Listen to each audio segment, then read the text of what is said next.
এই জন্য সক্রেটিসকে হত্যা করা হয়েছে এই সুদের বিরুদ্ধে বলার কারণে। বিষ খাওয়ায় হত্যা করেছে। তো সক্রেটিস কি মুসলিম ছিল? সমাজ শোষণ করে যেটা সুদ। তো এই শব্দের ব্যাখ্যা দিতে গিয়ে কথাটা বললাম, মানে যেদিন থেকে সুদ খাওয়া শুরু হয়েছে ওই দিন থেকে মায়ের সাথে জেনা শুরু হয়েছে। যতদিন খেতে থাকবে জেনা করা অবস্থাতেই থাকবে। নাউজুবিল্লাহ, আস্তাগফিরুল্লাহ। তো বলেন তো, এই ধরনের মানুষের ইবাদত কবুল হওয়ার কোনো সম্ভাবনা আছে কিনা? নাই। আপনারা তো পহেলা বৈশাখ উদযাপন করলেন, করেননি আপনারা? আলহামদুলিল্লাহ। তো কেউ তো করেছে, কেউ তার ওয়াইফকে বৈশাখী শাড়ি কিনে দিয়েছে, আর আপনি বৈশাখী গেঞ্জি কিনেছেন। হতেই পারে, অস্বাভাবিক কিছু না। আর আপনারা চালাই দিলেন, এটা কি বাঙালি সংস্কৃতি। তবে অদ্ভুত একটা ব্যাপার হলো, এই স্বৈরাচার পালানোর পরে এই প্রথম হুজুরেরাও বৈশাখ পালন করলো। হ্যাঁ, এই স্বৈরাচার যাওয়ার কারণে একটা সুযোগ হয়েছে। দেখুন, আলহামদুলিল্লাহ বলবেন না ইন্নালিল্লাহ বলবেন, সেটা আপনাদের ব্যাপার। এটা তওবা তওবা, আস্তাগফিরুল্লাহ আস্তাগফিরুল্লাহ। আপনারা বৈধ করে নিলেন এটা। তবে এবার নামটা যে মঙ্গল শোভাযাত্রা লেখেনি, এটা একটা ভালো দিক, আলহামদুলিল্লাহ। অন্তত এইটা বাদ দিছে যে, তাই না? মঙ্গল শোভাযাত্রা, এসো হে বৈশাখ, তাই না? এসব সব কালচার গুলো মুশরিকদের। কাদের? মুশরিকদের। এক নাদান বলছে, নাদান বলবো না খাটাস বলবো, আল্লাহ ভালো জানে। আপনারা কি বুঝেন খাটাস? বুঝার তো কথা। আমার এই এলাকাটা আমার ফ্রেন্ডের এলাকা। আমার ক্লাস ফ্রেন্ড, রাজশাহী বিশ্ববিদ্যালয়ে পড়াশোনা করেছি একসঙ্গে, বুঝছেন? তো না, আমার দাড়ি মেহেদি দিলে আমার বয়স হতো না, কিন্তু ফারুক ভাই আমাদের অনেক বড় ভাই, অনেক সিনিয়র মানুষ। সাইদুর ভাই। তো এই এলাকায় সব কথা বলা যাবে না, বুঝছেন তো? তো আমি আপনাদের, একজন বলছে কি জানেন, যে ইফতারের সময় যেমন খেজুর দিয়ে ইফতার করতে হয়, ঠিক বৈশাখ উদযাপনের জন্য অবশ্যই পান্তা ভাত, পেঁয়াজ আর মরিচ লাগবে, বুঝছেন? তারপরে এটাকে ওয়াজিব করে নেন। আর একজন উপদেষ্টা ঢুকছে, 10 বছর আগে বক্তব্য আছে এর সম্পর্কে, এক শয়তান একটা, বুঝছেন? এক শয়তান, এর কাজ হলো ইসলামী সংস্কৃতিকে ধ্বংস করা। যেমন ঈদ উদযাপনে এবার কিন্তু আপনাদেরকে মূর্তি পূজা করে ছাড়েছে। ঈদের দিন বাংলাদেশে কোথাও কিছু বেহায়াপনা হলেও কোথাও কিন্তু মূর্তি পূজা হয় না, এবার কিন্তু হয়েছে। এবং সে বলছে, নামাজ রোজা যেমন ফরজ, পহেলা বৈশাখ উদযাপন করাও তেমনি ফরজ। এই শয়তানটা জানে না যে ফরজ করার দায়িত্ব মানুষের না, কার? কেমন জাহেলের জাহেল, চিন্তা করছেন? কেমন নাদানের নাদান। একে কি বলবেন? এত প্রতিবাদ করা হচ্ছে, তবু এই অপবিত্র, এটা কিন্তু ইন্ডিয়ার একটা ছদ্মবেশী একটা দালাল। আপনাদের সারোয়ার ফারুকী খুব প্রিয় নাট্যকার, তাই না? আপনি যাই করেন, আরো অনেকে ইসলাম বিরোধী কাজ করে, কিন্তু এই মানুষটা, এর কাজ হলো ইসলামী সংস্কৃতিকে ধ্বংস করা। এর ছাড় দেয়। আমি কেন কথাটা বললাম, আল্লাহ রাব্বুল আলামিন বলছেন, একটু শোনেন।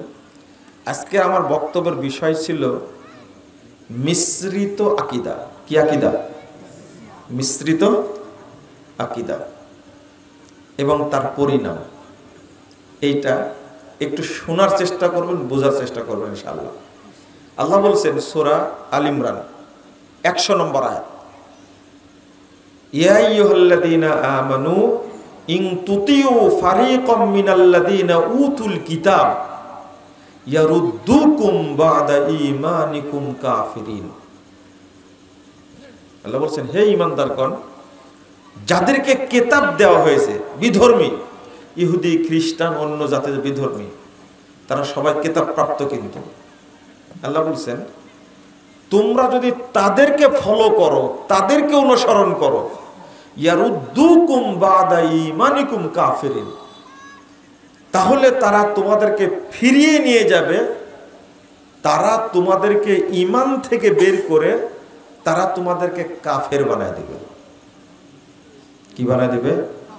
কাফের বানায় দেবে। আপনি মুসলিম হিসাবে কেবল ইসলামী অনুশাসন, ইসলামী সংস্কৃতির উপরেই আপনি প্রতিষ্ঠিত থাকবেন। যখনই আপনি অন্য ধর্ম, অন্য জাতি, অন্য সভ্যতা, অন্য কালচারের আপনি অনুসরণ করবেন, তখন আর আপনি মুমিন থাকবেন না। আল্লাহ বলছেন, আফা হুকমাল জাহিলিয়াতি ইয়াবগুন ওয়া মান আহসানু মিনাল্লাহি হুকমান লিকাওমিন ইউকিনুন। আল্লাহ বলছেন 50 নম্বর আয়াত সূরা মায়েদা, লোকেরা কি ওই জাহেলি অন্ধকার যুগের সভ্যতার দিকে ফিরে যেতে যাচ্ছে? ওমান আহসানু মিনাল্লাহি হুকমান লিকাওমিন ইউকিনুন, যারা ঈমানদার ব্যক্তি তাদের জন্য আল্লাহর বিধানের চেয়ে, আল্লাহ প্রদত্ত আদর্শের চেয়ে আর কার আদর্শ উত্তম হতে পারে? আল্লাহ প্রশ্ন করছেন। এরপর আল্লাহ বলছেন 51 নম্বর আয়াত সূরা মায়েদা, ইয়া আইয়ুহাল্লাযীনা আমানু লা তাত্তাখিযুল ইয়াহুদা ওয়ান নাসারা আউলিয়া বা'দুহুম আউলিয়াউ বা'দ। হে ঈমানদারগণ, তোমরা ইহুদি খ্রিস্টানদেরকে বন্ধু হিসাবে গ্রহণ করো না। ইহুদিকেও না, খ্রিস্টানকেও না। কারণ মনে রেখো, বা'দুহুম আউলিয়াউ বা'দ, তারা এক অপরের কি? বন্ধু। এরপর আল্লাহ বলছেন, ওয়া মাইয়া তাওয়াল্লাহুম মিনকুম ফাইন্নাহু মিনহুম, তোমাদের মধ্যে যে কেউ তাদের দিকে ফিরে যাবে সে তাদেরই অন্তর্ভুক্ত হবে। তাদের সংস্কৃতির, তাদের আদর্শের, তাদের কালচারের যদি আপনি অনুসরণ করেন, তাদেরকে যদি ফলো করেন, আল্লাহ বলছেন সে তাদেরই অন্তর্ভুক্ত হবে। নাউজুবিল্লাহ। রাসূল সাল্লাল্লাহু আলাইহি ওয়াসাল্লাম বলছেন, 4031 নম্বর হাদিস, আবু দাউদের মধ্যে আসছে, হাদিসের সনদ সহিহ, মান তাশাব্বাহা বিকওমিন ফাহুয়া মিনহুম। আল্লাহর কথার সাথে মিলে যাচ্ছে। মান তাশাব্বাহা বিকওমিন, যে ব্যক্তি অন্য জাতির সাদৃশ্য অবলম্বন করবে, ফাহুয়া মিনহুম, সে তাদেরই অন্তর্ভুক্ত হবে। রাসূল সাল্লাল্লাহু আলাইহি ওয়াসাল্লাম বলেছেন, লাইসা মিন্না মান তাশাব্বাহা বিগায়রিনা। কত হাদিস নেবেন আপনি, কত আয়াত নেবেন? আল্লাহ রাসূল বলছেন, ওই ব্যক্তি আমার অন্তর্ভুক্ত নয়, ও আমার উম্মতি নয়, যে আমাদের ছাড়া অন্য কোন জাতির অনুসরণ করে, অনুকরণ করে। ওয়ালা তাশাব্বাহু বিল ইয়াহুদি ওয়ালা বিন নাসারা। আরো পরিষ্কার করে বলছেন, তোমরা ইহুদি খ্রিস্টানদের সাদৃশ্য অবলম্বন করো না। এখন যারা বসবাস করছি তারা অধিকাংশই ইহুদি খ্রিস্টানদের সাথে মিল রেখেই সব কাজ করে থাকে, তাই না? এই যে বলেন তো, বর্ষবরণ এই কালচারটা মুসলিমদের কালচার না বিধর্মীদের? বিধর্মীদের। আপনি কেন করলেন? 2 নম্বর, বর্ষ শুরু হলে বা কোনো মাস শুরু হলে একটা দোয়া পড়ার কথা এসেছে হাদিসে। আমরা কেউ পড়ি? বুঝেন না মনে কথা। একটা দোয়া আছে, সাহাবীর এই দোয়াটা পড়তেন এবং এত সুন্দর একটা দোয়া।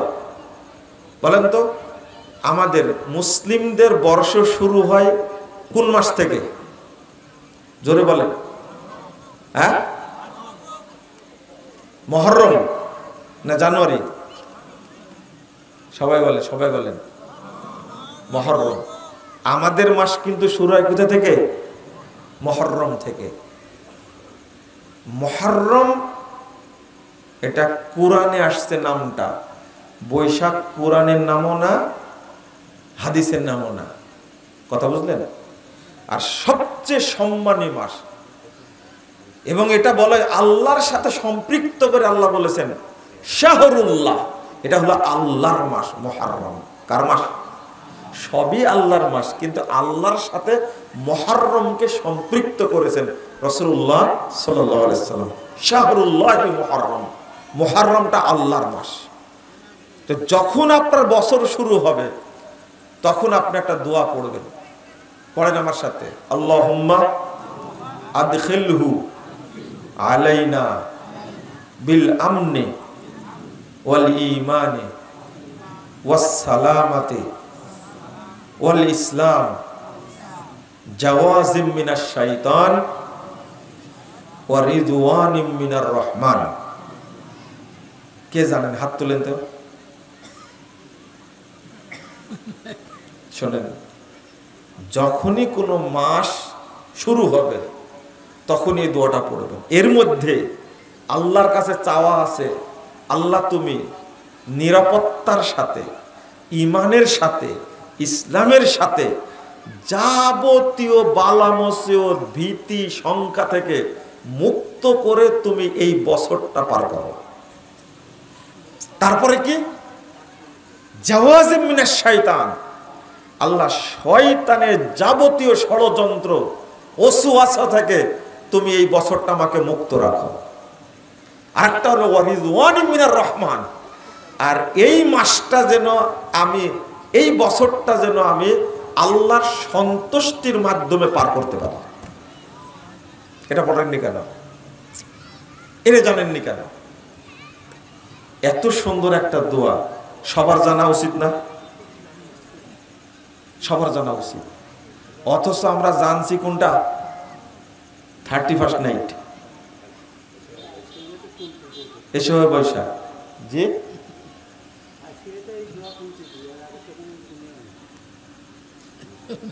এবার তো প্যাঁচ লাগাই দিয়েছেন, বলছেন যে এই দোয়া তো জীবনে শুনিনি, আজকে প্রথম শুনলাম। তাহলে এই দোষটাকে আমার? একজন মরে গেছে মানুষটা, আল্লাহ তাকে জান্নাত দান করুক, সে রাঙ্গামাটি থেকে ফোন দিছে আমাকে, 5-7 বছর আগে হবে। বলছেন যে বাবা, আপনি সালাতের বইটা লিখলেন, আরো 30 বছর আগে লেখার দরকার ছিল। আমি বললাম যে কেন? আমার বয়স এখন 78 বছর, স্টক করে শুয়ে আছি, গায়ে বল নাই, কিন্তু বইটা এই সময়ে হাতে পড়লো, ঈমান আনলাম কিন্তু আমল করতে পারলাম না। এই জন্য আপনাকে ফোন দিয়েছি। কথা খুব আস্তে আস্তে বলছে, কথা ভালো বোঝা যায় না। বলছে অন্তত 30 বছর আগে লেখার দরকার ছিল। এতক্ষণ পরে দিলেন। এই দেখেন সাইদুর ভাইটা চিনেন নাকি? দেখা যাচ্ছে এটাও দেরি করে দিলেন। জি জি জি জি।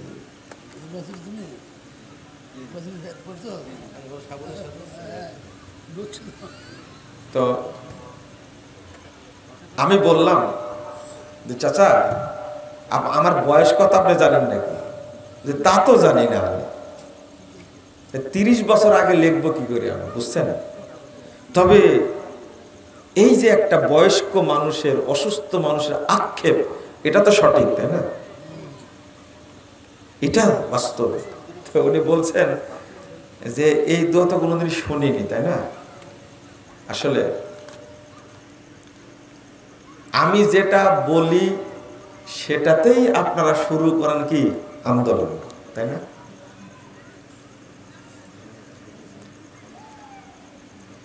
শুরু করেন সেই আন্দোলন, বলতে থাকি, দেখা যাক কত গালি দেয় আর কত অপবাদ দেয়। আর আমি দোয়া করি আল্লাহর কাছে, আল্লাহ তুমি এদেরকে হেদায়েত দান করো, এদেরকে আল্লাহ বুঝার তৌফিক দান করো। বলেন আমিন। আমার জন্য দোয়া করে দিয়েছেন আপনাদের পরিচিত, পৃথিবীতে পরিচিত মুখ আল্লামা দেলার হোসেন সাঈদী রাহিমাহুল্লাহ। অনেক দোয়া করেছেন আমার জন্য। জেলখানে ছিলাম তো, 3 মাস 22 দিন একসঙ্গে ছিলাম, অনেক দোয়া করেছেন। এই মানুষটার দোয়া আল্লাহ কবুল করলে যথেষ্ট ইনশাআল্লাহ। কত আদরের সাথে আমার কাছে চিঠিটা লিখছেন, 9 পৃষ্ঠার চিঠি, 9 পৃষ্ঠার। চামচিকা যদি চিন্তা করে সূর্যের আলো আমি লিভাই দিব, তাহলে পৃথিবীর সব চামচিকা এক জায়গায় হলে পারবে? জোনাকি জোনাকি কিন্তু চেষ্টা তো করবে, তাই না? জোনাকি বলে যে সূর্যের আলো আমি নিভাই দেব, ওর পাছায় আলো হয় একটু, কতটুকু কতটুকু আলো হয় কিছু মনে করেন না, আমি আগে কিন্তু বলে নিছি। বলছে একটু আলো হয়, তার লপুংঝঙ্গ কত, ও মনে করে সূর্যের আলো আমি নিভে দিব। তো একজন মানুষ যে দোয়া করেছে, বাংলাদেশের সারা এক কাট্টা হয়ে যদি গালি দেয়, মনে হয় আমার কিচ্ছু হবে না ইনশাআল্লাহ, ইনশাআল্লাহ। জাল হাদিসের কবলে রাসূল সাল্লাল্লাহু আলাইহি ওয়াসাল্লামের সালাত, এই বইটার কথা তো আগে বললাম, তাই না? তিনি বইটা পড়ে চিঠি লিখেছেন আমার কাছে জেলখানা থেকে। ভুল সংশোধনে সফলতা আছে, ব্যর্থতা নেই, লজ্জারও কিছু নেই। শুনলেন শিরোনামটা? শুনলেন? বলেন তো এ কেমন শিরোনাম, কোথায় থেকে বের হয়েছে এটা? ভুল সংশোধনে সফলতা আছে, ব্যর্থতা নেই, লজ্জারও কিছু নেই। এটা হলো শিরোনাম। এটা শুধু শিরোনাম না, এটা একটা ইতিহাস, জাতি পরিবর্তনের মন্ত্র একটা। শুধু এই শিরোনামটা আপনি মেনে নেন, আপনার চোরকে ঘুরে যাবে দেখেন, কিন্তু আপনি মানতে পারলেন না, ওজন নষ্ট হয়ে গেল, তাই না?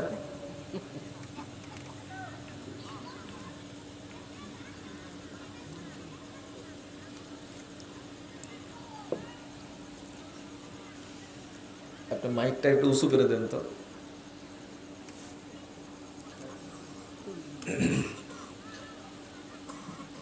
আজকে আমার কাছে ওয়াদা করবেন আপনারা, আর এই মুশরিক হওয়ার অনুষ্ঠান, বুঝতেন তো? এই পহেলা বৈশাখ উদযাপন কোন মুসলমান করতে পারে বলেন? আপনারা করবেন কোনোদিন? বলেন ইনশাআল্লাহ আর কোনোদিন করবেন না। আপনারা সন্তানদেরকে বলে যাবেন, ওসিয়ত করে যাবেন। করেন না আমি জানি, কিন্তু দেখছেন কয়টা ক্যামেরা আছে, সব লাইভ হচ্ছে, শুধু আপনারা শুনছেন। আমার ভিডিও যে ছেলেটা করে, ও বলেছে যে গালি দেয় শুধু। এই যে বাইতুল মাকদেস নিয়ে অনেক কিছু হচ্ছে, তাই না? বাইতুল মাকদেস নিয়ে হচ্ছে না? আপনারা বলেন মুসলিমদের প্রথম কিবলা কোনটা? বাইতুল মাকদেস, তাই না? দেখেন এরা ভুল বলতেছে। আপনি বলছেন বাইতুল মাকদেস, দেখেন আমি একজন পাইছি আমার পক্ষে। মুসলিমদের প্রথম কিবলা কোনটা? আকসা, তাই না? এটা হলো ইহুদিদের কথা। কাদের কথা? কাদের কথা? ইহুদিদের কথা। এখন আমি কোন দিন যেন এক পোস্ট করেছে, আমি বক্তব্যে বলে দিছি মুসলিমদের প্রথম কিবলা হলো কাবা। প্রথম কিবলা কোনটা? কাবা। আরে খণ্ডকালীন কিবলা ছিল বাইতুল মাকদেস, তাই না? খণ্ডকালীন কিবলা মাত্র 17 মাস ছিল। তো সেইটা মুসলিমদের প্রথম কিবলা হলো কি করে? এবার মনে কর স্রোতের উল্টা শুরু হয়ে গেল আন্দোলনে গালিগালাজ। বলে এটা কি বললো, কেউ তদন্ত করে কথা বলবে না, বললেই তারপরে। আচ্ছা আপনারাই বলেন, আল্লাহ নিজে বলছেন আউয়ালু বাইতিন উদিয়া লিন-নাস লাল্লাযী বিবাক্কা, এটা কোরআন আয়াত না? 96 নম্বর আয়াত সূরা আল ইমরান। আমি একটা উদাহরণ দিচ্ছি, শুধু একটা উদাহরণ। আল্লাহ বলছেন প্রথম ইবাদতের ঘর নির্মিত হয়েছে মক্কায়, সেটা কি? কাবা। রাসূল সাল্লাল্লাহু আলাইহি ওয়াসাল্লাম বলছেন, 3366 নম্বর হাদিস, সহিহ বুখারীর মধ্যে এসেছে। আল্লাহ রাসূল বলছেন কাবা নির্মাণের 40 বছর পরে বাইতুল মাকদেস নির্মিত হয়েছে। সহিহ বুখারীর হাদিস, 3366 নম্বর হাদিস। মনে থাকবে? রাসূল সাল্লাল্লাহু আলাইহি ওয়াসাল্লাম বলছেন কাবা নির্মাণের 40 বছর পরে বাইতুল মাকদেস নির্মিত হয়েছে। এবার বলেন দেখি, তাহলে প্রথম কিবলা কোনটা হলো? কাবা। দ্বিতীয় প্রশ্ন, বাইতুল মাকদেস কে তৈরি করেছেন? বলেন, কে তৈরি করেছেন? সুলাইমান আলাইহিস সালাম। এখন আর ভয়ে বলতেছেন না, কে? সুলাইমান আলাইহিস সালাম। হ্যাঁ, আপনার থাকাতে সুবিধা হয়েছে। এবার চিন্তা করেন, আপনি কাবা তৈরির 40 বছর পরে বাইতুল মাকদেস তৈরি হয়েছে, অথচ ইব্রাহিম আলাইহিস সালামের 1000 বছর পরে সুলাইমান আলাইহিস সালাম এসেছেন। কি হলো? উল্টাই গেল যে, এইটাই তো ঘটনা। আপনি চিৎকার করে বেড়ালেই আমি আপনার চিৎকারে ঠাই দেব মনে করছেন? আপনি মনে বুঝেননি। ইব্রাহিম আলাইহিস সালাম আর সুলাইমান আলাইহিস সালাম কিবলা কোন দিকে? এখান থেকে কিবলা পিছনে। আচ্ছা আচ্ছা, এই জন্য এবার বোঝাতে সুবিধা হবে। ইব্রাহিম আলাইহিস সালাতু ওয়াস সালাম আর সুলাইমান আলাইহিস সালাতু ওয়াস সালাম, এই দুইজনের আসার আগমনের মধ্যে পার্থক্য কত বছর? 1000 বছর। তো সুলাইমান আলাইহিস সালাম বাইতুল আকসা তৈরি করলেন কি করে? এদের আব্দুল কাদের জিলানীর মতো হয়ে গেল যে, হ্যাঁ। অথচ কাবা তৈরির কয় বছর পরে? 40 বছর পরে বাইতুল আকসা তৈরি হয়েছে। তাহলে সুলাইমান আলাইহিস সালাম তৈরি করেছেন না, ইব্রাহিম আলাইহিস সালাতু ওয়াস সালামই তৈরি করেছেন, অথবা তার নাতি ইয়াকুব আলাইহিস সালাম তৈরি করেছেন। এই দুইটা কথা এসেছে। এবার পেয়েছেন? তাহলে স্পষ্ট হয়েছেন? তারপরে সবই যে এই যে ভুল শুনে রাখছেন, পচা পানি কানের মধ্যে দিয়ে রাখছেন, ভালো পানি না দেওয়া পর্যন্ত পচা পানি বের হবে না, এটা নিয়ম। গোসল করতে গিয়ে পানি ঢুকতো না কানে? ঢুকতো না। এখন তো পুকুরে নেই, ঢুকবো কি করে? আগে পুকুরে গোসল করেছেন না, পানি ঢুকে। তাহলে পানি আবার দেন না, পানি দিলেই কিন্তু পানি বের হয়, এটা জানেন তো। তো ভালোটা ঢোকান আর পচাটা কি বের করে দেন। সুলাইমান আলাইহিস সালাতু ওয়াস সালাম 1000 বছর পরে বাইতুল মাকদেস পুনর্নির্মাণ করেছেন, বড় করে নির্মাণ করেছেন। হয়েছে? এবার সংস্কার করেছেন। হ্যাঁ, সংস্কার করেছেন, কিন্তু তথ্যটা ভুল হয়ে আছে। ভুল না, এটা হলো ইহুদিদের তথ্য। কাদের তথ্য? ইহুদিদের তথ্য। ওরা কাবাকে কিবলা মানে না, কাবাকে কিবলা মানে না, ওরা কিবলা মানে বাইতুল মাকদেসকে। ওরা বলে যে আগে কাবা তৈরি হয়নি, আগে ইব্রাহিম আলাইহিস সালাম তৈরি করেছে বাইতুল আকসা। কথা বুঝতে পারছেন তো? কথাটা সত্য না মিথ্যা? মিথ্যা, কারণ আল্লাহ বলে দিয়েছেন প্রথম ঘর নির্মাণ করেছেন ইব্রাহিম আলাইহিস সালাম। কথা বোঝা গেছে? আর আপনারা তো বলেন যে কাবা তৈরি করেছে প্রথম ফেরেশতারা, তারপরে তৈরি করেছেন আদম আলাইহিস সালাম, তারপরে ভেঙে গেল, এরপরে তৈরি করলেন নূহ আলাইহিস সালাম। বলেন না? এগুলো শুধু কথা, দলিল নাই। প্রথম ঘর তৈরি করেছেন ইব্রাহিম এবং ইসমাইল আলাইহিমাস সালাম তারা মক্কা কাবা তৈরি করেছেন। এর আগে কাবা ঘর ছিল না। ওই যে বললেন শোনা যায়, কিন্তু ওরা ভিত্তি স্থাপন করেনি, আগে থেকেই আছে সংস্কার হলো। দেখছেন? আমরা শুনতে যাচ্ছি। ইমাম ইবনে কাসিরের নাম শুনেছেন? ইমাম ইবনে কাসিরের নাম শুনেছেন? ইমাম ইবনে কাসির 700 হিজরিতে বলে গেছেন এই সমস্ত কথার কোনো ভিত্তি নেই। আপনার তো 700 হিজরি হয়নি মনে হয়, 700 হিজরিতে বলে গেছেন ইমাম ইবনে কাসির রাহিমাহুল্লাহ এই সমস্ত কথার কোনো দলিল, এগুলো সব ইসরায়েলি কথা। কেন জানেন? কেন জানেন? ইব্রাহিম আলাইহিস সালাম প্রথম কাবা তৈরি করেছেন, ইহুদি খ্রিস্টান সহ্য করতে পারেনি, ওরা সহ্য করতে পারেনি, তথ্যটা উল্টা দিছে। আর একটা প্রশ্ন বলেন তো, দাজ্জাল বের হবে কোথা থেকে? বলেন, সঠিক উত্তর কে দিবেন? দাজ্জাল কোথা থেকে বের হবে? ইসরায়েল ফিলিস্তিন থেকে। আপনারা কেউ বলবেন? জাহান্নাম থেকে। এই দেখেন, নতুন তথ্য পাওয়া গেল আজকে। আর কেউ বলবেন? বলে ভুল তো হতেই পারে, তাই না? জানেন না, লা আদ্রি নিসফুল ইলম, আমি জানি না, এটাই হলো ইলমের অর্ধেক। কিন্তু বাঙালি জাতি বলতেই থাকবে, যদি লাগে যায়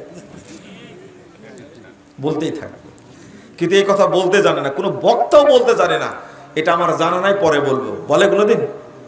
আমার বক্তব্য শুনবেন, অনেক জায়গায় আছে আমি বলেছি এটা জানা নাই, পরে বলবো। সব জানা থাকতে হবে, এটা কে বলেছে? তাই না? কে বলেছে?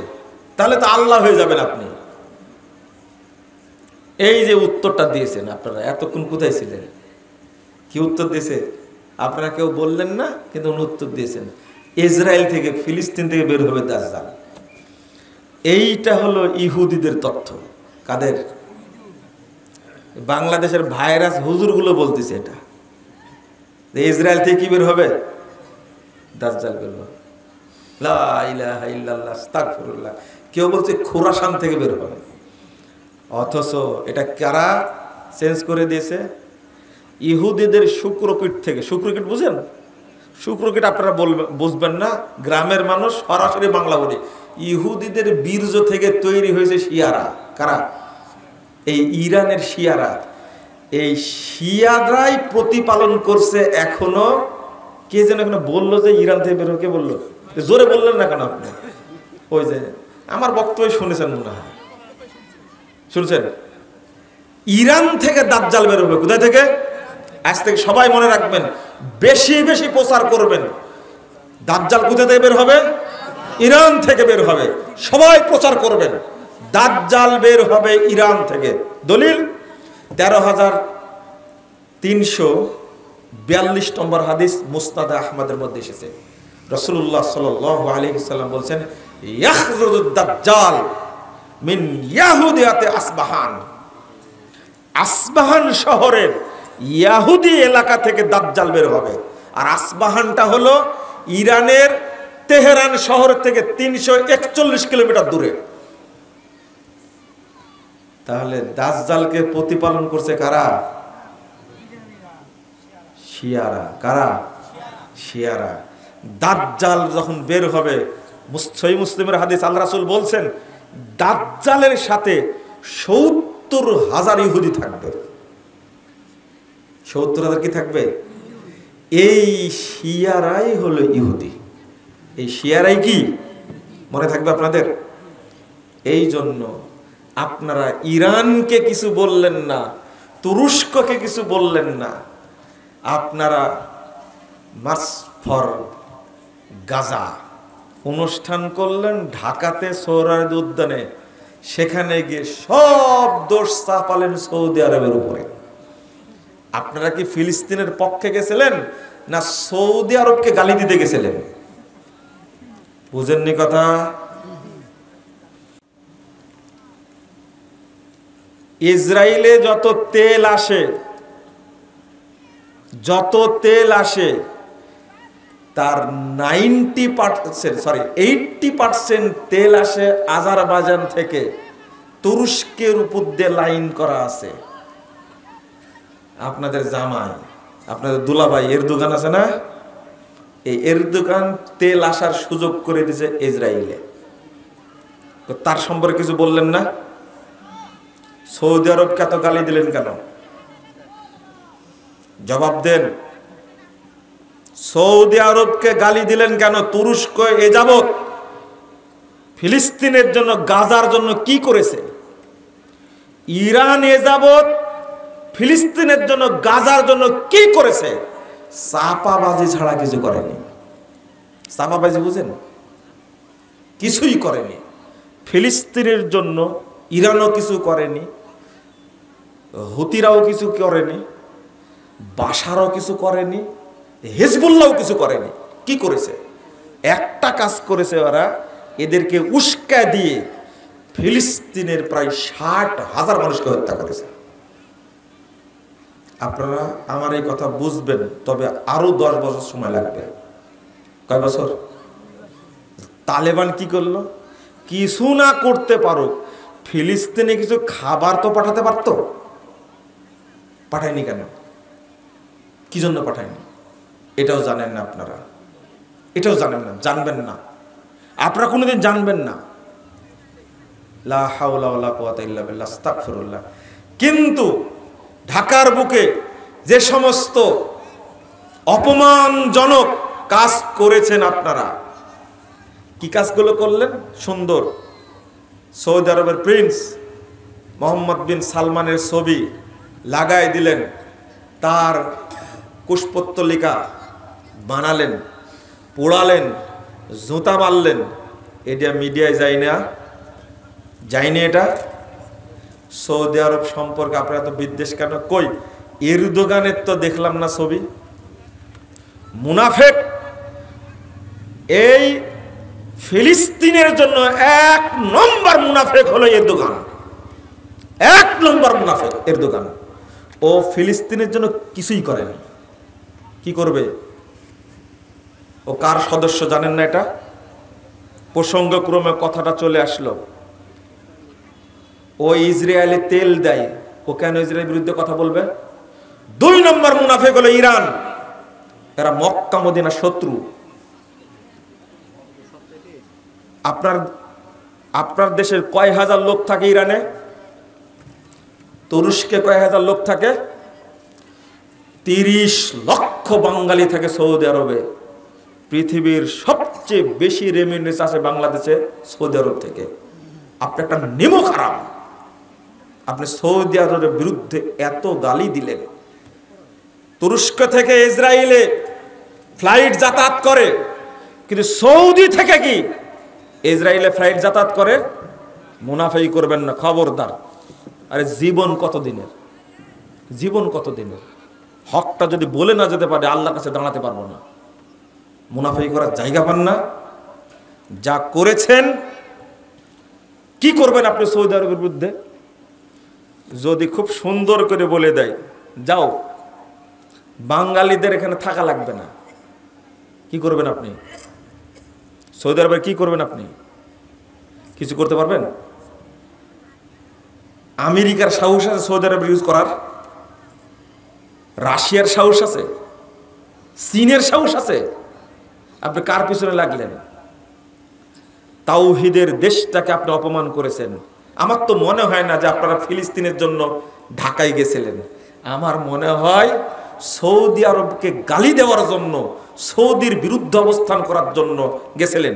এই জন্য বলি, বাংলাদেশের অধিকাংশ যারা মুসলিম বলে দাবি করে, অধিকাংশ শিয়া। যারা সৌদি আরবকে গালি দেয় এরা শিয়া। স্পষ্ট প্রমাণ কত নেবেন আপনি? আপনার মধ্যে আর ইরানের শিয়াদের মধ্যে কোনো পার্থক্য নেই। কেন পত্রিকায় আপনি দেখেননি? সিরিয়া বিজয়ের পরে বিশ্ব ব্যাংক থেকে যত ঋণ নিয়েছে, সমস্ত ঋণ পরিশোধের দায়িত্ব নিয়েছে সৌদি আরব। আপনি কয় টাকা দিয়েছেন? এই বাংলাদেশ থেকে তোমার বাপ কয় টাকা পাঠাইছে? ফিলিস্তিনের জন্য তুমি কয় টাকা পাঠাইছো বাংলাদেশ থেকে? 2018 সালে সৌদি আরব $500 মিলিয়ন দিয়েছে। তুমি কয় টাকা দিয়েছো? প্রতি বছর পাশ করা আছে, আকসা ফান্ড তৈরি করা আছে, জেরুজালেম ফান্ড তৈরি করা আছে। এই ফান্ডে প্রতি বছর 100 মিলিয়ন করে সৌদি আরব টাকা দেয়, ডলার করে দেয় রেগুলার রেগুলার। তুমি কয় টাকা দিয়েছো? তোমার বাপের যদি নাম ভালো থাকে কালকে প্রকাশ করে দিও বাংলাদেশ থেকে এত হাজার কোটি টাকা দেওয়া হয়েছে, বা এত মিলিয়ন ডলার বা এত বিলিয়ন ডলার দেওয়া হয়েছে। তোমার মাথায় বল থাকলে তুমি বুঝলে। শোনেন, যারা সৌদি আরবে হামলা করতে চায়, যারা হারামাইনকে অপমান করতে চায়, মক্কা এবং মদিনা ইমানের সাথে জড়িত প্রসঙ্গ। মক্কা হলো কাবা, কেবলা আমার। তার সম্পর্কে কেউ কিছু বললে আমার ইমানে লাগে রে ভাই, আমার ইমানে লাগে। এটা সহ্য করা যায় না, এটা বরদাস্ত করা যায় না। বছরে তুমি কয় টাকা উঠাও ফিলিস্তিনের জন্য? কালকে হিসাব দিবা। বাংলাদেশে অনেকগুলো দল আছে না, ইসলামী দল, কে কয় টাকা পাঠাইছে ফিলিস্তিনের জন্য?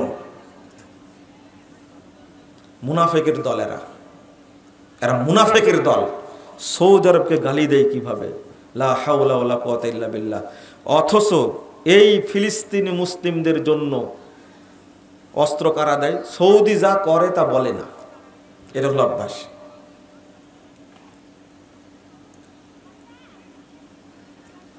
আপনারা কি জানেন, বাদশাহ আব্দুল্লাহ যখন বেঁচে ছিলেন সৌদি আরবে বাংলাদেশ সুনামি হয়েছিল না? হয়েছিল? আপনারা জানেন এই আব্দুল্লাহ কত টাকা দিয়েছিল আইলার জন্য, সুনামির জন্য?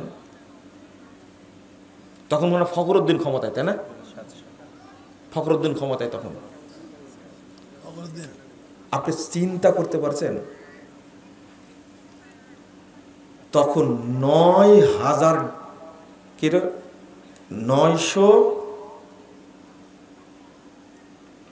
কোটি ডলার দিয়েছে তখন। জানতেন? আমরাই জানতে পেরেছি 10 বছর পরে যে বাদশাহ আব্দুল্লাহ আইলার জন্য টাকা দিয়েছিল, কিন্তু মারি খাইছে তো সব, তাই না? জানবে কি করে? যদি জানতে পারে সৌদি সরকার এত কোটি টাকা দিয়েছে, তাহলে মানুষ হিসাব চাইবে কোথায় গেল এটা। হিসাবটা হেরফের হতে পারে, কিন্তু বড় একটা ফান্ড দিয়েছে গোপনে সৌদি সরকার। এই সৌদি সরকার বাংলাদেশের জন্য পাঠাইছে, কিন্তু বাংলাদেশের মানুষ এটা জানে না। দুর্ভাগ্য।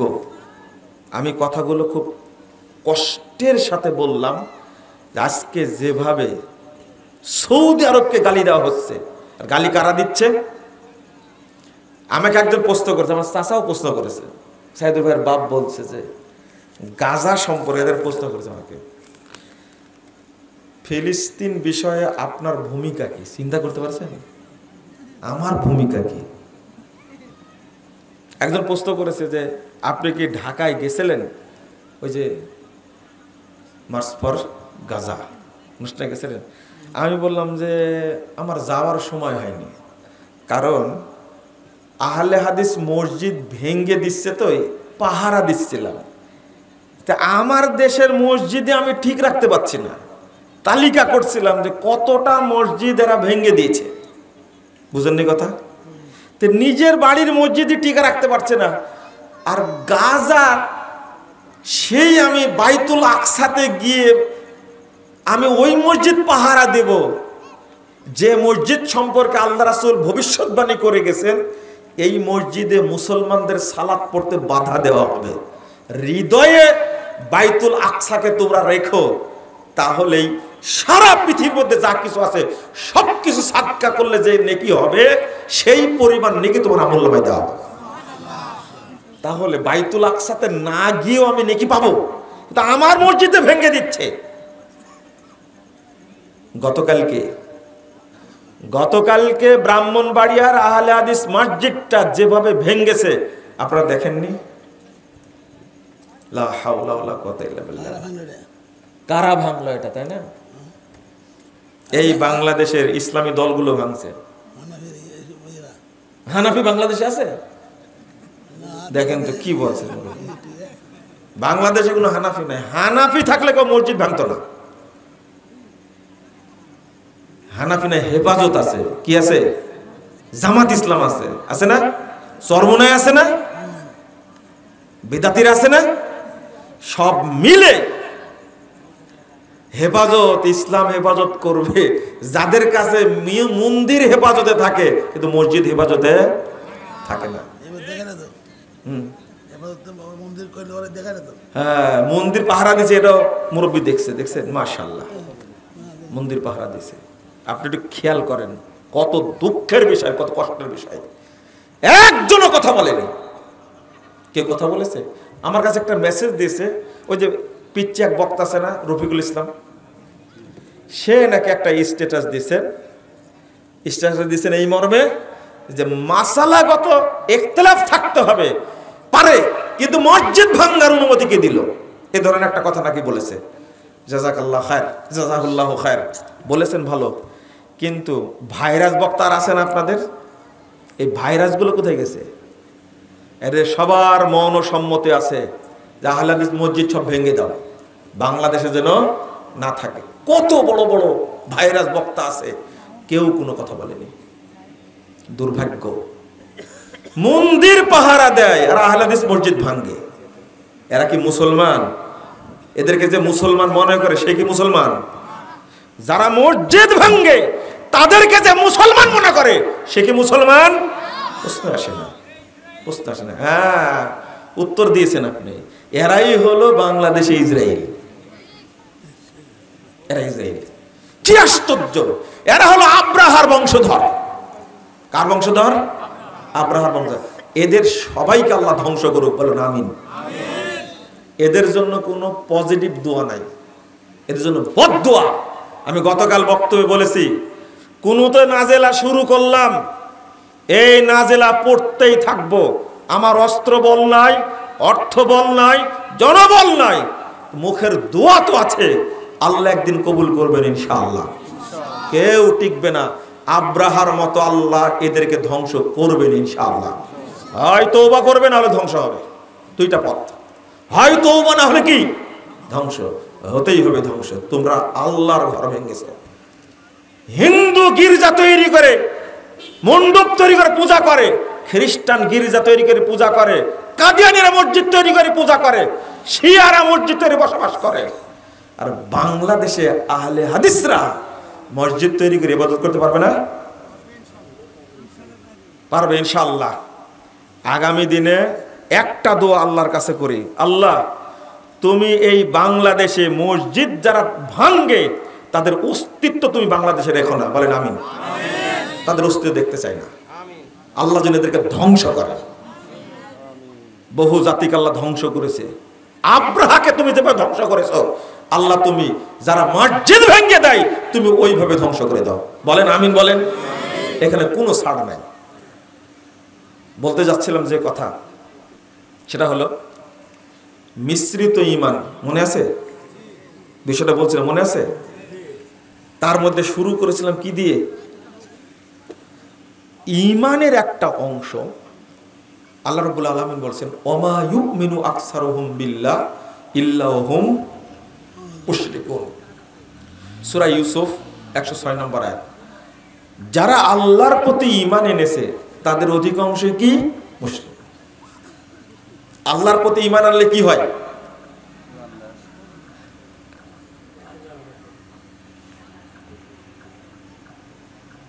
আপনারা মন খারাপ করলেন একটু মনে হয়। কেএফসি আর বাটা এটা মসজিদ না মাদ্রাসা? উত্তর দেন তো। মসজিদ। কেএফসি কোম্পানিতে না ইতিমখানা? এত ভাঙলেন, গ্রেফতার হলো না? অনেকে গ্রেফতার করেনি, মিডিয়ায় আসেনি, আইজির চোখে পড়েনি, পড়ছে না? সব উপদেষ্টা চোখে পড়েছে। আপনারা কার কথা বলবেন? এই যে মসজিদটা যে ভাঙছে, এই উপদেষ্টাদের চোখে পড়েনি মনে করছেন আপনি? পড়েনি চোখে? প্রশাসনের চোখে পড়েনি? বাবারা, কেউ ছাড় পাবে না, এটা আল্লাহর ঘর। তোমার মৌর সম্বন্ধে কেউ ছাড় পাবে না ইনশাআল্লাহ। কেএফসি মসজিদ না মাদ্রাসা না, তাই ভাঙ্গার কারণে কত তোলপাড় হয়ে গেল, গ্রেফতার হয়ে গেল।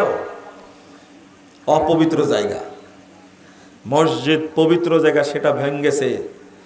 আমিও যদি এটাতে সাই দিই, চুপ থাকি, গজব আমার উপরে নাজিল হবে। মসজিদ এমন জায়গা, উপদেষ্টা মণ্ডলী ছাড় পাবা না, তোমরা মনে রেখো এটা মসজিদ। প্রশাসন ছাড় পাবা না, এটা মসজিদ, এটা আল্লাহর ঘর। তুমি তিলে তিলে বুঝতে পারবে মসজিদ ভেঙ্গেছে, আমি কোনো কথা বলিনি, গজব তোমার উপর আসবে ইনশাআল্লাহ। বদদুয়া থেকে তুমি রেহাই পাবে না। এই শেষে কথাটা বলতে বাকি ছিল, এটা বলে দিলাম। কেউ রেহাই পাবে না, কেউ রেহাই পাবে না ইনশাআল্লাহ, কেউ রেহাই পাবে না। আল্লাহ কাউকে ছাড় দেবে না। বাংলাদেশের বুকে গর্বের সাথে আপনারা বলেন 95% মুসলিমের দেশ এটা। 95% মুসলিমেরা, কত পার্সেন্ট মুসলিম এই বক্তব্যে বুঝবেন আপনারা। আল্লাহ বলছেন যারা আল্লাহর প্রতি ঈমান এনেছে তাদের অধিকাংশই কি? মুশরিক। আল্লাহ বলছেন ওয়া ইন্না কাসীরাম মিনান নাস বিলিকাই রাব্বিহিম কাফিরুন। সূরা রোম 8 নম্বর আয়াত। অধিকাংশ মানুষ আল্লাহর সাথে সাক্ষাৎ করবে কাফের অবস্থায়। কি অবস্থায়? লেনেবার কথা তো আমার না, কার কথা? আল্লাযীনা আমানু বিল বাতিল ওয়া কাফারু বিল্লাহ উলাইকা হুমুল খাসিরুন। 52 নম্বর আয়াত সূরা আনকাবুত। যারা ঈমান আনবে বাতিল জিনিসের উপরে, কিসের উপরে? ওয়া কাফারু বিল্লাহ, আল্লাহর সাথে কুফরি করবে, তারা কিয়ামতের দিন ক্ষতিগ্রস্ত হবে, তারা জাহান্নামে যাবে। আল্লাহ কেন বললেন কথাগুলো? বাংলাদেশের মানুষ ভাগ করে, যারা ধর্ম মানে তারা একটা প্রকার আছে না, এরা অধিকাংশই পীর পূজারী, মাজার পূজারী, কবর পূজারী, তাই না? এদের সংখ্যা বেশি না কম? আরে পাগলা মসজিদে 9 কোটি টাকা উঠছে। কয় কোটি? মসজিদ পাগল তাই উঠছে। অথচ বাংলাদেশের কত মানুষ না খেয়ে থাকছে, খাবার নাই, সবাই দান করছে কোন জায়গায়? এই পাগলা মসজিদে। চিঠি লেগেছে, চাচা হাসেনা কোথায়, দেখছেন ওই চিঠিতে? তো দানও করেছে ওই জায়গাতে, খোঁজ নিতে গেছে, ওখানে চিঠি দিছে। আরেক শ্রেণীর মানুষ আছে বাংলাদেশে রাজনীতি করে, করে না? এরা কি শিরিক করে না? শিরিক শুধু করে, এরা শিরিক উৎপাদন করে। যত দল রাজনীতির সাথে জড়িত আছে সবাই শিরিক চাষ করে, সবাই। বুঝেননি মনে, তাই না? খাম্বা পূজা করে না? প্রত্যেক দল নির্বাচনী প্রচারণা শুরু করে কোথায় থেকে? মসজিদ থেকে না মাজার থেকে? মাজার থেকে না? এরা কি মুশরিক না? বুঝেননি তাহলে? তাহলে লোক থাকলো আর। এই জন্য আল্লাহ বলছেন যারা আল্লাহর প্রতি ঈমান এনেছে তাদের অধিকাংশই কি? মুশরিক। আল্লাহ বলছেন মুশরিক কিভাবে হলো? যত মানুষ এই যে স্মৃতিসৌধে গিয়ে নীরবতা পালন করে, তারপরে খাম্বার কাছে গিয়ে নীরবতা পালন করে, করে না? আপনারাও তো করেন। যারা রাজনীতি করে তারা করে, তাই না? ভোট দেয় কারা তাহলে? উত্তর দেন। ভোট আপনারা দেন না, তাই না? ভূত আসে। হ্যাঁ, বিগত 16 বছর ভোট দেখেছেন না? ভোট কেন্দ্রে জানিনি, কিন্তু ভোটের বাক্স ভর্তি। বলছে সারা পৃথিবীতে 2024 সালে 7 জানুয়ারির মতো নির্বাচন, এরকম বিশুদ্ধ ফ্রেশ নির্বাচন কোথাও হয়নি। আমার মনে হয় শয়তানের দাঁত একটাও নাই। ও হাসতে হাসতে দাঁত ফেলে দিছে। নাউযুবিল্লাহ, আস্তাগফিরুল্লাহ। যারা ভোট দেন তারা কি কাকে ভোট দেন? গম যদি 10 কেজি চুরি করে তাহলে তার ভাগ আপনিও পাবেন ইনশাআল্লাহ, তো কোনো সন্দেহ নাই। আর যদি 10 কোটি চুরি করে ভাগ পাবেন না? পাবেন, অবশ্যই পাবেন। আপনাকে কখনো মাহরুম করা হবে না, আপনি চিন্তাই করেন, অবশ্যই পাবেন আপনি। এটাই ভাব পাপের বেলা, তাই না? কি ভাই? আরে থামেন না, নামাজ পড়া শিখাচ্ছি, একটু থামেন। ইমানই নাই, নামাজ পড়বেন কোথা থেকে? বুঝেননি কথা? ইমান না থাকলে নামাজ পড়ে কাজ হবে? হ্যাঁ, ওই মার্কা মুসল্লি এখন আছে। রাসূল সাল্লাল্লাহু আলাইহি ওয়াসাল্লাম বলছেন, ওইটাই বলিনি আগে হাদিসটা। আপনারা চলে যাবেন নাকি? মাদ্রাসার প্রোগ্রাম, টাকা পয়সা দিয়ে তারপরে যাবেন। দিবেন না মনে হয়, তাই না? কে কে টাকা দেবেন না? হাত তুলে লাগে। ও যারা দিয়েছে তারা দিবে না, তাই না? ও টাকা উঠেছে আগে। ও তাহলে ঠিক আছে, যাওয়ার সময় কিছু দিয়ে যাবেন আপনারা। কি বলছিলাম? আল্লাহ রাসূল সাল্লাল্লাহু আলাইহি ওয়াসাল্লাম বলছেন, ইয়াতি আলান নাস জামান। ওই যে হাদিসটা অনুবাদ করব তার আগে মনে করি যে নামাজের কথা এখনই বলবো। মানুষের সামনে একটা যুগ আসবে, 30,992 নম্বর হাদিস, মুসান্নাফ ইবনে সাহিবের মধ্যে আসছে। মানুষের সামনে একটা সময় আসবে, যুগ আসবে, ইয়াসতামিউন ওয়া ইয়াসাল্লুনা ইলাল মাসাজিদ। মানুষ দলে দলে মসজিদে যাবে এবং সালাত আদায় করবে। সব মসজিদ মুসল্লি দ্বারা পূর্ণ থাকবে। ওয়ালাইসা ফীহি মুমিন, কিন্তু কোন মসজিদে একজন ইমানদার খুঁজে পাওয়া যাবে না। হইল?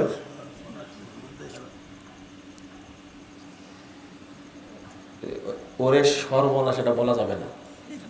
ঠিকই, কিন্তু মানে আমরা তো বুঝতেই পারি না আগে থেকে।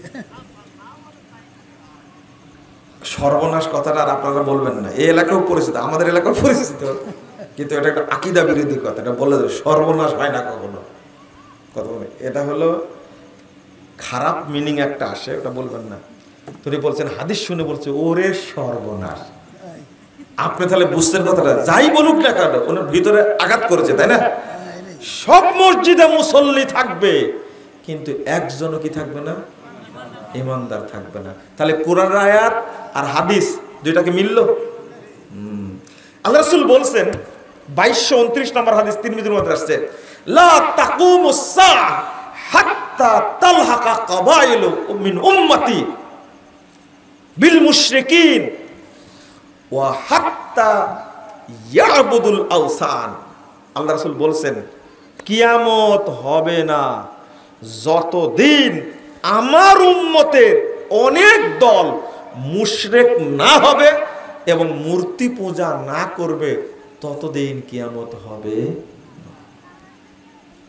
কবাইলু মিন উম্মতি, শুনেন হাদিস অনুবাদ, কবাইলু মিন উম্মতি, অনেক গোত্র, অনেক দল, তারা মুশরিকদের সাথে মিলে যাবে এবং তারা মূর্তি পূজা করবে।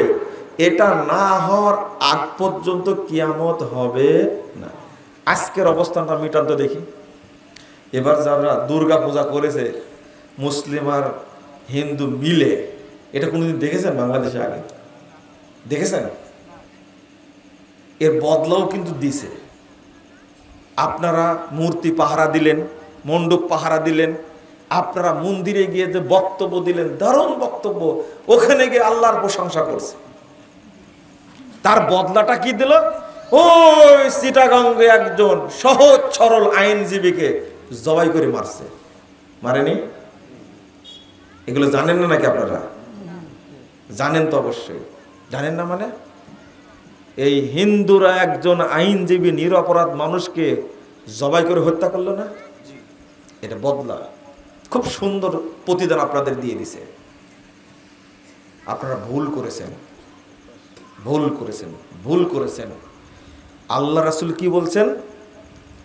বহু গোত্র, বহু দল মুশরিকদের সাথে মিশে যাবে এবং মূর্তি পূজা করবে। মুসলিমদের সাথে মূর্তির কোনো সম্পর্ক নেই। আজকে দুঃখের বিষয়, কষ্টের বিষয়, মুসলিম খুঁজে পাবেন না। অধিকাংশ মানুষই মাজারে যাচ্ছে, সেজদা দিচ্ছে, সেখানে টাকা পয়সা দিচ্ছে, খানকায় যাচ্ছে, দরগায় যাচ্ছে। এরা মুসলিম না মুশরিক? মুশরিক। আর যারা রাজনীতি করে তারা ছলে বলে কৌশলে পহেলা বৈশাখ উদযাপন করছে আর মুখে বলছে গণতন্ত্রের জন্য জীবন দিব। কি দিবে? কত সুন্দর করে বলছে। এখানে বলছে যাবতীয় ক্ষমতার উৎস কে? আল্লাহ। আর দুর্গাপুর কলেজ মাঠে গিয়ে বলবে কি? জনগণই সকল ক্ষমতার উৎস। মুসলিম না মুনাফেক? এই কথাটা বলার জন্যই, এই কথা বললেই আর মুশরিক হয়, কোনো সমস্যা নেই। কি হয়?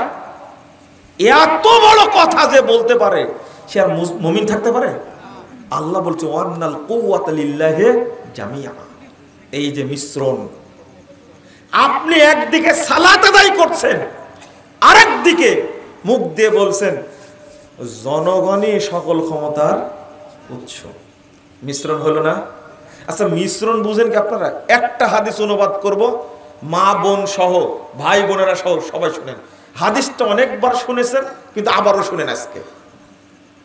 বুঝেন তো হাদিসটা? বুঝতে হবে। মুস্তাদে আহমদ 17,458 নম্বর হাদিস। মুস্তাদে আহমদ, হাদিসের সনদ সহিহ। রাসূল সাল্লাল্লাহু আলাইহি সাল্লামের কাছে 10 জন লোক আসছে অনেক দূর থেকে পায়ে হেঁটে। পেটে খাবার নাই, খালি গায়ে পায়ে হেঁটে আসছে। পায়েও কিছু নাই, গায়েও কিছু নাই, পেটেও কিছু নাই। ইসলাম গ্রহণ করার জন্য আসছে।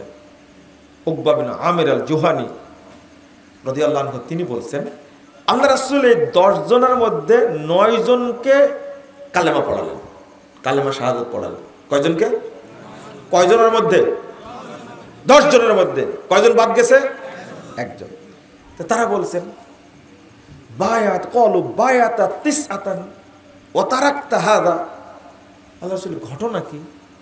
আপনি 9 জনকে বায়াত করলেন, নিলেন, আর একজনকে ছেড়ে দিলেন, অথচ সবাই রাসূলের প্রতি মহব্বত, ইসলামের প্রতি মহব্বত, কোরআনের প্রতি মহব্বত নিয়ে এসেছে। তো রাসূল সাল্লাল্লাহু আলাইহি ওয়াসাল্লাম বলছেন ইন্না আলাইহি তামিমা, ওর শরীরে তাবিজ বাঁধা আছে। কি বাঁধা আছে? তাবিজ। বেশি কিছু না, কি বাঁধা আছে? তাবিজ। তখন ফাদ খালাইয়া দাহ, তারা হাত ভিতরে ঢুকায়া কথা ছেড়ে ফেলে দিলে তাবিজ। ফাবায়াহুন নবী সাল্লাল্লাহু আলাইহি সাল্লাম। এবার আল্লাহ রাসূল তার বায়াত নিলেন। আচ্ছা, এখন প্রশ্ন হলো, দূর থেকে এসেছে ইসলাম কবুল করার জন্য। আমাকে একজন লোক বলেছে, দেখেন বিশ্বাস আপনাদের, বলছে আপনার হাদিসের মনে বুঝ ঠিক হয়নি। আমাকে বলছে কেন? আল্লাহর নবী এত কড়া না, যে এত দূর থেকে আসছে, মুসলমানই তখন নাই, আর ও কাট করে রেখে দিবে আর 9 জনকে। তো কি করত? তিনি আল্লাহর নবী 10 জনকেই বায়াত করাবেন, করায়া বলবেন বাবা তোমার শরীরের মধ্যে তাবিজ আছে, তাবিজটা কি করে ফেলে দাও, ছেড়ে দাও। আমি বললাম ও আচ্ছা আচ্ছা, ভূত যদি কাঁধে থাকে, সরষে যদি ভূত থাকে, আপনারা বলেন না একটা কথা, তো ভূত ছাড়ানো যায়? হ্যাঁ, কত চেষ্টা করছেন বইয়ের ভূত ছাড়ানোর, কিন্তু ভূত কি যায়? সম্পর্ক অন্য জায়গায়, ওষুধ খায় কোনো কাজ হবে? এটা তো আপনারা বুঝেন। শোনেন, এই লোকের অবস্থা তাই। আমি বললাম যে ও তাহলে হাদিসটা আপনার মতো বুঝলেন, তাই না? আমি যে অনুবাদ করে বুঝাই দিচ্ছি, তাকে বাদ রাখলো। সাহাবীরা প্রশ্ন করলেন, আমরা আসলাম 10 জন, একজনকে বাদ দিলেন কেন? অনুবাদ করলাম না আমি। তার কারণ কি? ওনার সহ্য হয়নি যে এটা হতে পারে না, সামান্য তাবিজের জন্য তাকে কালেমা পড়াবে না, এটা হতে। আমাকে বলছে আপনি হাদিস বুঝেননি। কত নম্বর খাটাস চিন্তা করেন তো দেখি।